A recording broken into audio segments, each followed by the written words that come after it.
Welcome back, everybody. Today's video is going to be putting what's called a split AC unit in the Kenworth, and I'm doing this for two reasons. One, because I've been having a lot of trouble trying to get the air to flow out of these vents, and for me to fix that, I would actually have to take the whole dash apart, get into the ductwork, find out why it's not doing what it's supposed to do. But back in the 80s, when this truck was built, they didn't have a real good system to begin with, so they had trouble blowing out air from factory. So I decided, for that reason and fuel economy, because once in a while I'll pick up a trailer, and for a friend that has broken down, the truck broke down or something, for some reason, one reason or another, I wind up delivering their load or picking up the load for them. And sitting there waiting to get loaded or unloaded, it kind of gets a little hot in this truck. Another reason the AC, I'm not working on the AC on this truck, is I'm going to be changing the cab probably next year anyways. And the AC leaks down. So what I'm going to do, now this truck used to have a bunk on it before I got it. Somebody removed it and made it into a day cab. And this panel from down here all the way up to here, they put this all in. I have no idea if there's any kind of supports behind this bracket or behind this panel until I take it off. The inside unit's going to wind up being right in this area here. And then, well, I'm going to have to drill some holes in the floor to send the hoses and electrical wire up through. I'm not real keen on that idea, but I really don't have a choice. And the way the unit's designed, I have to drill it, bring everything up back here behind the driver's seat. I prefer to do it on the passenger side, but unfortunately with the way the system's made, which I'm going to show you in a minute, everything is hooked up on the driver's side, so it just makes sense to have to drill the holes behind the driver's seat. Now, like I said, I don't know what's behind that panel. I don't know if they put any bracketry or anything back there. I'm assuming they did not. I'm probably going to have to make something to go ahead and try and make some kind of support in there. And then, as you can see out here, where they actually installed the panel and the window and all this stuff. Like I said, right there used to be the opening for the going in the bunk.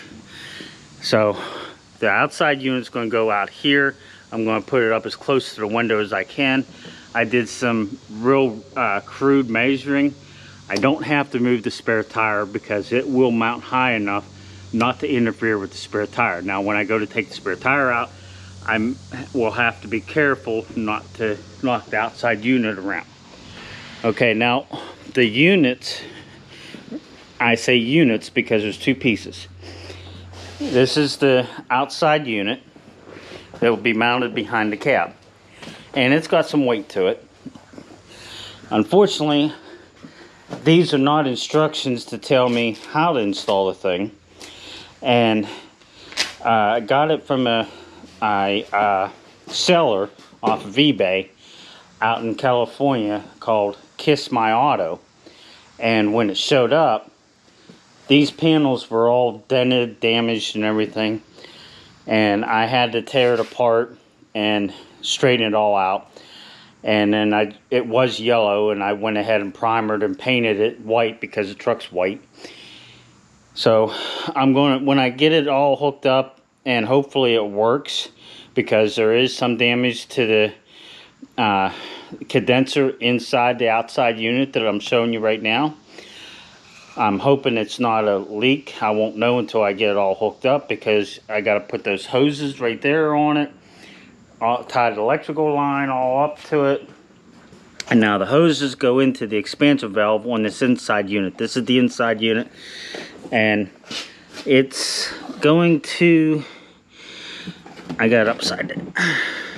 No, I don't. That's the way it's going to sit, because there's a vent and a drain hole right there that I got to put a hole down through the floor for. But this is the inside unit, and like I said, I'm going to have to drill holes for these two lines, this electrical line and that drain hole. But I haven't even put this up between the seats yet to see how it's going to fit. I'm going to be doing a lot of things off the camera, but I am going to show you what I have done when I am off the camera. One of the things I'm going to do is stack some wood up here on the tire to be able to set that outside unit up here so I can drill all the holes once I get the inside panel off. And I got some blocks here that will do the job without a problem. But I'm going to go ahead and take that inside panel off, and then I'll show you what's underneath that inside panel. Okay, as I suspected, when I got this truck, it was an abandoned truck for 10 years. And I did do a lot of work on it for 2 years after I got it to make it roadworthy. And a lot of things that I found when I was working on it for those 2 years is they did a lot of jerry rigging. Whoever had it did not like fixing things the way it was supposed to be fixed. And as you can see here, we actually have the molding that's supposed to go around the rubber and help hold the rubber in between the bunk and the cab. They didn't even take that out when they did this, and they just put a piece of metal up here, and I think the only reason they put this support up here is so they could put the window in. But as you can see, there's no other supports, and when they put this in, they didn't take any of that molding off. They just left it all in and just went over top of it. So I can't even get the molding out because they siliconed or glued or something to the molding with this piece of channel. So I can't even take the molding out until, well, I'm not going to worry about taking the molding out for the simple reason like I said, I'm going to be changing the cab anyways. But now I got to figure out where I'm going to be drilling my holes from the outside. And I wish I could take this molding out. I might go ahead and try. I might have to cut it up there where that channel is on both sides to get it out, so I can attach some kind of vertical supports in here. I want to go down all the way on both sides where I'm going to be drilling the holes for the outside unit, because all this is aluminum. I'm not even sure how thick it is. I don't think it's very thick, and I'm worried about the unit ripping down through the aluminum running down the road, because I mean, trucks, all trucks bounce to some extent, and this one's spring ride, it is not air ride, so it actually bounces a little more. So I definitely have to put something going from up here all the way down here to help support it.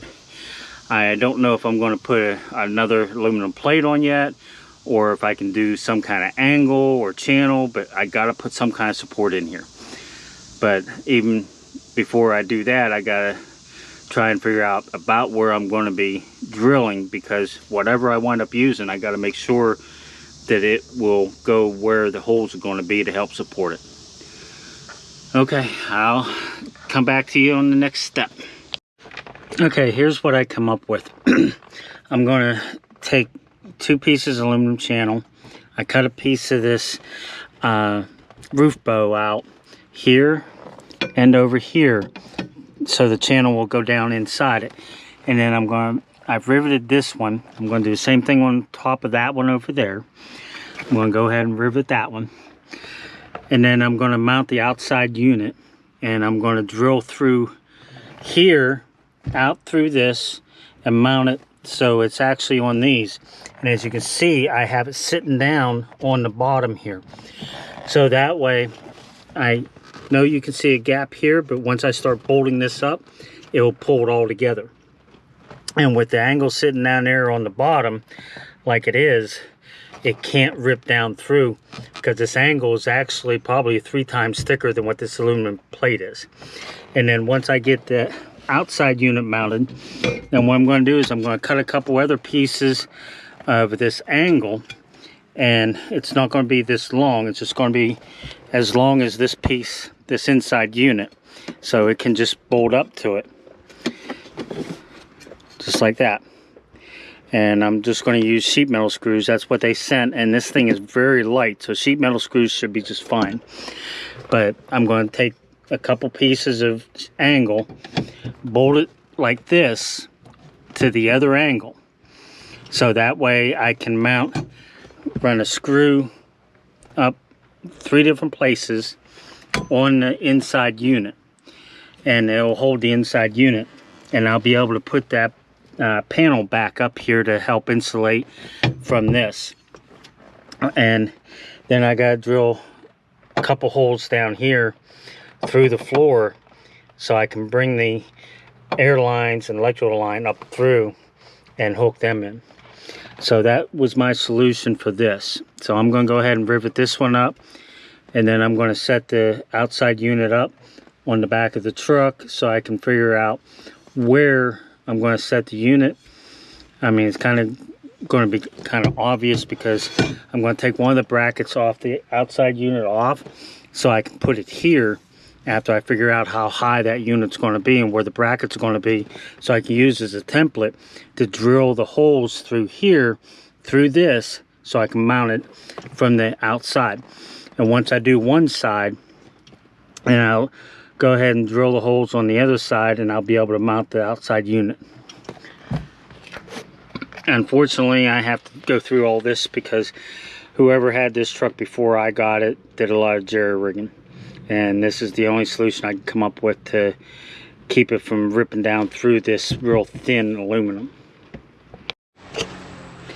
Okay, what I've done is I went ahead and got those angles put in like I showed you earlier, got them riveted in, and then I mounted the outside unit through those pieces of angle so it can't go anywhere, and I got the outside unit fairly level.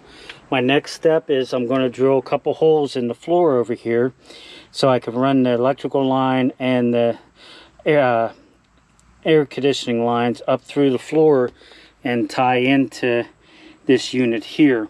I'm going to do that before I mount it, and I'm going to be mounting it here. It's going to be a little bit behind the passenger side seat, but I'd rather have that because the passenger side seat does not move. It doesn't go up and down. It doesn't go forward and backwards. So if it was behind the driver's seat, then when you slide the driver's seat back, you'd be hitting the inside unit, and I don't want to do that. All right, I'm going to step out a second and show you the outside unit is mounted. I don't have no electrical or lines hooked up to it yet, but as you can see, it is mounted. It is not sitting on the block. You can see a little bit of a gap there. I gotta pull the block off and get all the tools out of there, but it is mounted securely, and I ran the lines between the cab and the unit, so that way the lines will be on the driver's side. And one of the reasons is the opening into my battery box is on the driver's side here. So these two lines here are going to be going to the battery, and my opening is right where my hand is. So they're going to go in there, and then as you can see, I brought them down to the frame, and that skinny line there is the one that's going to go inside. And then we have the two hoses here. They'll tie onto that brass piece, which there's two brass pieces, which is where the lines go, and then they'll go down underneath the cab, come up through the floor, somewhere back here by the driver's seat. Them coming up through the floor behind the driver's seat is not a problem because the pedestal doesn't move. The seat moves back and forth. So even if the pedestal is all the way down, it cannot crush the lines. And when I looked underneath here, I don't know if you can see it or not, I got to worry about airlines in that. So that is something I'm concerned about. But if I drill directly behind the driver's seat, then I'll be going up through here, and the only airline here is for the seat. So if I come on this side towards the driver's side of that fitting, I know I'm going to miss everything. But I really didn't want to do that. I'm going to look underneath the cab, see exactly how those lines are with a flashlight, because I'd rather go on the other side of that bracket. I'd rather go over here where all these lines are, if I can. But I'm going to have to look up in there with a flashlight to make sure I'm not going to drill into any lines, and then the lines are going to interfere, because then it's a shorter run up into the cab. I mean, it's not perfect. I'm still going to do some other work. I'm going to put a P-clamp here and do something better with these lines than what they are right now. Plus, where I went through the floor up in here, I gotta put some rubber grommets in those places so the lines don't get cut by the cab. But we got it mounted up here. I finally got it all charged up. It's working. It is blowing cold air. And let's climb up in the truck and let you see how I mounted this. I did, like I told you, I was going to use the angle and make a channel. So the outside box is mounted to the angle, and then I put another piece of angle on that angle, and then screwed this unit to the second pieces of angle that's bolted to the first pieces of angle. And then I put the inside panel back on, and then just use metal screws to mount that against the angle, because it doesn't weigh anything. But then I ran the lines down through the floor. I didn't want to run through the back of the cab, because underneath the floor you got less chance of anything coming up. And then I just mounted the brackets that came with the unit through the back of the cab and into that angle. And I had to go ahead and do a few things to it to make it where it's at right now.